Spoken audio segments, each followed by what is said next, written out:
Hi hello నమస్తే. దిగ్విజయ్ సింగ్ చేసిన comment మీద మనం మాట్లాడదాం ఇప్పుడు. గతంలో శశి థరూర్ చేశాడు ఈ స్టేట్మెంట్. అంతకుముందు ప్రణబ్ ముఖర్జీ గారు చేశారు స్టేట్మెంట్. అంటే మీరు కాంగ్రెస్లో ఉండి మీ అపోనెంట్ అయినటువంటి భారతీయ జనతా పార్టీ ఆర్ఎస్ఎస్ మంచిది అని చెప్పడం, అది ఇప్పుడు కాంట్రవర్సీ. ఫస్ట్ ఆఫ్ ఆల్ వీళ్ళందరూ ఏంటంటే ఈ సీనియర్ లీడర్స్ ఎవరెవరైతే ఉన్నారో సీనియర్ లీడర్స్ వాళ్ళు అనుకుంటున్నారు రాహుల్ గాంధీ ఫెయిల్ అయ్యాడని వీళ్ళు అనుకుంటున్నారు. కానీ 2014లో ఈ సీనియర్ లీడర్సే కదా 42 సీట్లకు పడగొట్టింది.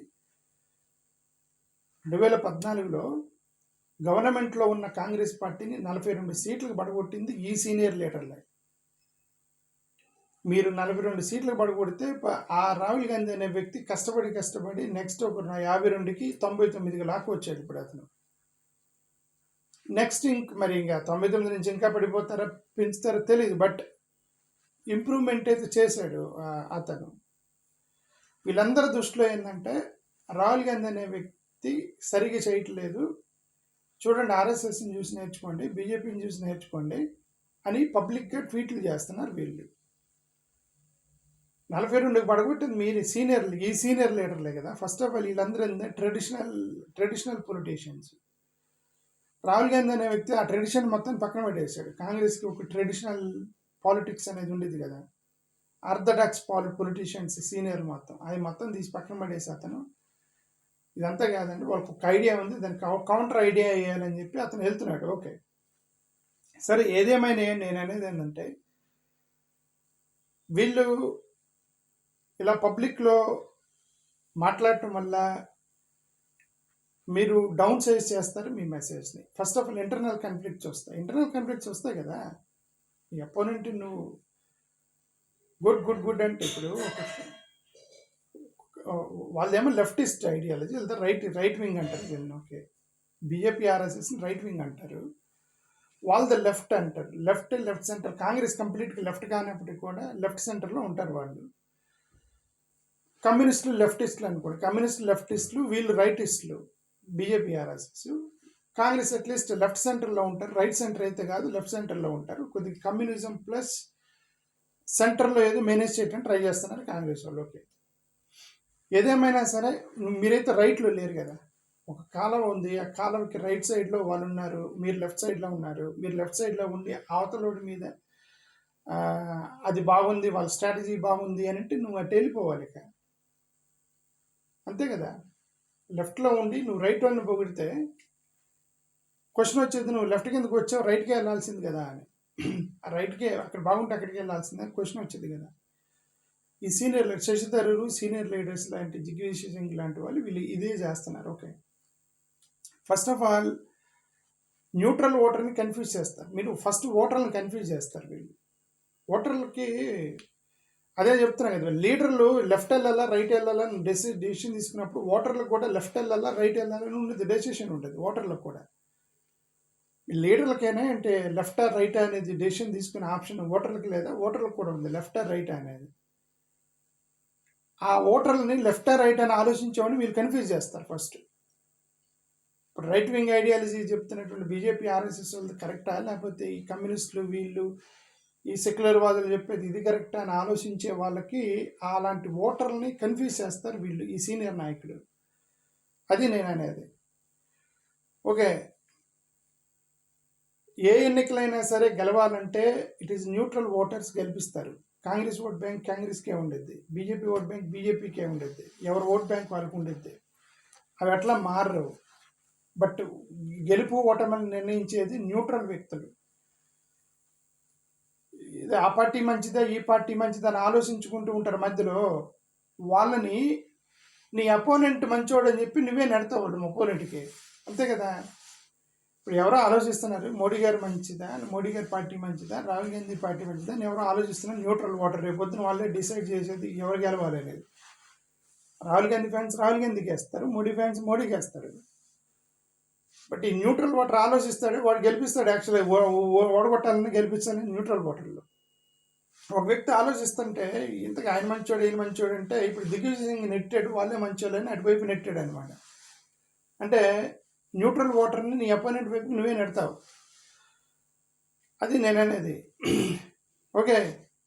మరి ఈ సీనియర్ లీడర్లు వాళ్ళ ఫ్రస్ట్రేషన్ ఏంది? రాహుల్ గాంధీకి ఏదో సలహాలు ఇచ్చి ఉంటారు, ఆయన తీసుకొని ఉంటాడు, అందుకని ఈ ఫ్రస్ట్రేషన్లో చెప్తున్నారు.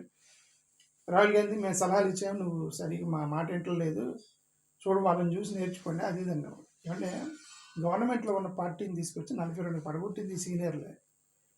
మీరు తీసుకొచ్చి 42 దగ్గర పడేస్తే అతను స్లోగా లేపుకుంటే 99 దాకా తెచ్చాడు, ఏదో ఒకటి నానా కష్టాలు పడి. ఓకే. అవుట్ ఆఫ్ ఓట్ చోరీ లాంటి ఎలిగేషన్స్ ఉన్న మధ్యలో, వ్యవస్థను మేనేజ్ చేశారనే ఎలిగేషన్స్ ఉన్న మధ్యలో, ఈసీకి ఒక వన్ సైడెడ్గా పనిచేస్తుందని అలాంటి ఆరోపణల మధ్యలో 99 దాకా తెచ్చాడు అతను. ఓకే. అతను విఫలమయ్యాడనేటువంటి ఆలోచన నుంచి ఫస్ట్ మీరు బయటకు వచ్చేయాలి సీనియర్ నాయకులు మొత్తం. ఐడియాలజికల్ ఇన్కన్సిస్టెన్సీ ఉండేదిగా, ఫౌండేషనల్ ప్రిన్సిపల్స్ మహాత్మా గాంధీ చుట్టూ ఉండేది వీళ్ళది. వాళ్ళేమో డివిజివ్ కమ్యూనిజం రోజు తిడతారు వీళ్ళు. ఆర్ఎస్ఎస్ బీజేపీలు మీరు డివిజివ్ కమ్యూనలిజము, మాది మహాత్మా గాంధీ లీగసీ, మేము సెక్యులర్ వాదులమే అని చెబుతూ ఉంటారు. చెప్పినప్పుడు మరి పబ్లిక్ ఎందుకు పోస్ట్ చేశారు, అది వాళ్ళకే తెలియదు. ఓకే. ఇదంతా కూడా స్ట్రాటజిక్ రిస్కే. వాళ్ళదే నేషనలిజం, వీళ్ళదే నేషనలిజమే. ఇప్పుడు బీజేపీ ఆర్ఎస్ఎస్ కూడా నేషనలిజం. వాళ్ళు ఏమంటారు, వీఆర్ నేషనలిస్ట్స్ అంటారు. వీళ్ళది కూడా నేషనలిజం. బట్ కాంగ్రెస్ వాళ్ళు ఏమన్నారు, మీది నేషనలిజం, మాది నేషనలిజమే. మా నేషనలిజం డివిజన్, మా నేషనలిజం అనేది ఇంక్లూజివ్ నేషనలిజం, మీది డివిజన్ నేషనలిజం అంటున్నారు. రెండు నేషనలిజాలే. ఇంక్లూజివ్ నేషనలిజం అంటే అది వాళ్ళది మెజారిటేరియన్ నేషనలిజం. మెజారిటేరియన్ నేషన్ అంటే హిందువులు ఎక్కువ మంది ఉన్నారు భారతదేశంలో, కాబట్టి ఇది హిందూ దేశంగా ఉండాలి, ఎవరు ఎక్కువ మంది ఉంటే వాళ్ళు ఎక్కువగా ఉండాలి అనేది. ఇప్పుడు ముస్లిం వాళ్ళు ఏమని చెప్తున్నారు, బంగ్లాదేశ్ని చూపిస్తున్నారు, పాకిస్తాన్ చూపిస్తున్నారు. ఇదిగో పాకిస్తాన్లో ముస్లిమ్స్ ఎక్కువ మంది ఉన్నారు, పాకిస్తాన్ దేశం, బంగ్లాదేశ్ పాకిస్తాన్ దేశం, ముస్లిమ్స్ ఎక్కువ మంది ఉన్నారు కాబట్టి మన హిందువులు ఎక్కువ మంది, మన హిందూ దేశం ఉండాలి కదా అనేది Hindu majoritarianism, nationalism of majoritarian. Okay. వీళ్ళేమంటారు, ఎవరు ఎక్కువ మంది ఉన్నారని కాదు, ఒక్కడున్నా సరే వాడికి కూడా వాల్యూ ఉండాలి, వాడిని కూడా మనం జాగ్రత్తగా చూసుకోవాలి. వాళ్ళేం సెకండరీ సిటిజన్స్ కాదు, ఇట్లా ఎక్కువ మంది ఉన్నారు తక్కువ మంది ఉన్నారు కాదు, ప్రతి వాళ్ళు మానవ హక్కులు ఉల్లంఘన జరగకుండా అందరినీ కాపాడనేది ఇంక్లూజివ్ నేషనలిజం. వీళ్ళిద్దరి మధ్య ఇది కొట్టుకుంటున్నారు అనమాట. అది కొట్టుకుంటున్నప్పుడు ఈ దిగ్విజయ్ సింగ్ గారు లాంటి వాళ్ళకి ఏం చేయాలి ఇప్పుడు, వాళ్ళు ఒక ట్రెడిషనల్గా పాలిటిక్స్ చేస్తున్నారు. బీజేపీ ఆర్ఎస్ఎస్ ట్రెడిషనల్ పాలిటిక్స్ చేస్తుంది, వాళ్ళు చేస్తున్నారని మీరు చేయలేరు. ఇప్పుడు క్రికెట్ మ్యాచ్లో ఆస్ట్రేలియా వాళ్ళు ఒక ప్లాన్ ప్రకారం ఆడారు అనుకోండి, వాళ్ళని చూసి ఇండియా వాళ్ళు కాపీ కొట్టకూడదు. ఎందుకు కాపీ కొట్టకూడదు, వాళ్ళ స్ట్రెంగ్త్ వేరే ఉండేది, మీ స్ట్రెంగ్త్ వేరే ఉండేది. మీ ప్లేయర్స్ డిఫరెంట్గా ఆడేటువంటి స్ట్రెంగ్త్ ఉండొచ్చు, వాళ్ళ ప్లేయర్స్ డిఫరెంట్ స్ట్రెంగ్త్ ఉండొచ్చు, వాళ్ళ బౌలర్స్ డిఫరెంట్ స్ట్రెంగ్త్ ఉండొచ్చు, మీ బౌలర్స్ డిఫరెంట్ స్ట్రెంగ్త్ ఉండొచ్చు. వాళ్ళ బౌలర్ వేసినట్టుగా నువ్వు వేస్తే వాళ్ళు సిక్స్లు కొడతారు. నీ స్ట్రెంగ్త్లో నువ్వు బౌలింగ్ వేయాలి, వాళ్ళ స్ట్రెంగ్త్లో వాళ్ళు బౌలింగ్ వేస్తారు. ఓకే. అలాగే ఆర్ఎస్ఎస్ బీజేపీ అనేది గత 100 years నుంచి నేషనలిస్ట్ అప్రోచ్ తోటి హిందువులు మెజారిటీ ఉన్నారు, హిందూ దేశంగా ఉండాలనేటువంటి అప్రోచ్ తోటి అలాగే బిల్డ్ చేసుకుంటూ వచ్చారు వాళ్ళు. ఇప్పుడు నువ్వు చేయలేవు కదా అది. మీరు కూడా ఇప్పుడు ఆర్ఎస్ఎస్ బీజేపీ వాళ్ళలాగా కాంగ్రెస్ వాళ్ళు కూడా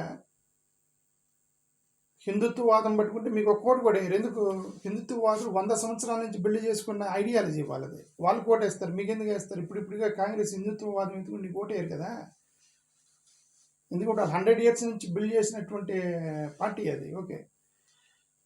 మీరు ఇంక్లూజివ్నెస్కి వెళ్ళినప్పుడు, అందరూ సమానం అన్నప్పుడు అందరినీ ఈక్వల్గా చూడాలి, అందరూ ఇది ఇక్కడ మత కుల వర్ణ వర్గ విచక్షణ లేకుండా మైనారిటీస్ని కాపాడాలి, ఎస్సీ ఎస్టీ బీసీ రిజర్వేషన్స్ కాపాడాలి, వాళ్ళని పైకి తీసుకురావాలి, ఈ మతాల కులాన్ని పక్కన పెట్టండి, మన సెక్యులర్ దేశం అనే ఐడియాలో ఉన్నప్పుడు నువ్వు ఆ ఐడియాలోనే కొనసాగాలి. నీ అపోనెంట్ని నువ్వు అసలు ఎట్టి పరిస్థితుల్లో మాట్లాడకూడదు.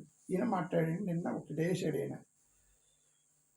ఒకవేళ నిజంగా అనిపించినా సరే వాళ్ళు మంచోళ్ళు అని చెప్పి నువ్వు 4 walls మధ్య చెప్పాలి. మోడీ గారిని ఎప్పుడైనా కలిసినప్పుడు, మా కాంగ్రెస్ కంటే మీ బీజేపీ చాలా మంచిది సార్, మా కాంగ్రెస్ కంటే మీ ఆర్ఎస్ఎస్ చాలా మంచిది సార్ అని మీరు 4 walls చెప్పాలి. ట్విట్టర్లో పోస్ట్ చేయకూడదు. ట్విట్టర్లో పోస్ట్ చేశాడు ఆయన. ఓకే. ఐడియాలజీ సరే, ఇంకదే నేను ఎంతసేపు చెప్పదలుచుకున్నా ఇదే మ్యాటర్. ఇదే బేసికల్గా మీకు సెక్యులరిజము, మైనారిటీసు, ఎస్సీ ఎస్టీ బీసీల యొక్క welfare, Muslims welfare, Christian minorities welfare, along with majoritarianism. Along with majoritarian అంటే ఇక్కడ మెజారిటీ మైనారిటీ అని కాదు, అందరినీ సమానంగా చూడాలన్నప్పుడు ఎస్సీ ఎస్టీ బీసీలకు రిజర్వేషన్స్ ఇవ్వాలని అడుగుతున్నాడు రాహుల్ గాంధీ. ఎస్సీ ఎస్టీ బీసీలకు రిజర్వేషన్ ఇవ్వాలంటే ఎవరికి అడుగుతున్నాడు? హిందువులు కదా. ఆయన బీసీలకి రిజర్వేషన్ ఇవ్వాలని అన్నాడండి.